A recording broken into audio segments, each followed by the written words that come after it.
Good morning everyone, সবাইকে সুপ্রভাত জানিয়ে আজকে আমি একটা ছোট্ট মিনি ব্লগ তোমাদের সাথে শেয়ার করলাম।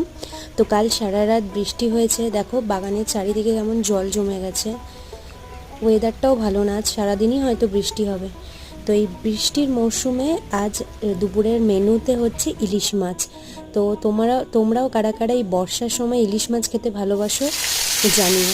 আমি আজকে এই মাছগুলো দিয়ে সর্ষে বেগুন ইলিশ বানিয়েছিলাম। তো মাছগুলো প্রথমে হালকা করে এপিট ওপিট ভেজে নিলাম, এরপরে কেটে রাখা বেগুনগুলোকে ওই তেলের মধ্যে লাল লাল করে ভেজে নিচ্ছিলাম। আগে থেকে আমি এই সর্ষে আর পোস্ত আর কাঁচা লঙ্কা দিয়ে একটা পেস্ট বানিয়ে রেখেছিলাম, সেটাকে কড়াইয়ের মধ্যে দিয়ে দিলাম, মানে ওই তেলের মধ্যে দিয়ে সামান্য জল ঢেলে দিলাম, কারণ সর্ষে তো তেতো হয়ে যাওয়ার চান্সেস থাকে। এরপর কি সর্ষেটার মধ্যে থেকে একটু তেল ছেড়ে আসলেই ভেজে রাখা মাছ আর বেগুনগুলো দিয়ে একটু ফুটিয়ে নিলেই রেডি আমাদের সর্ষে ইলিশ বেগুন। তো রেসিপিটা কেমন লাগলো অবশ্যই জানিও, ভালো লাগলে চ্যানেলটাকে অবশ্যই সাবস্ক্রাইব করে দিও।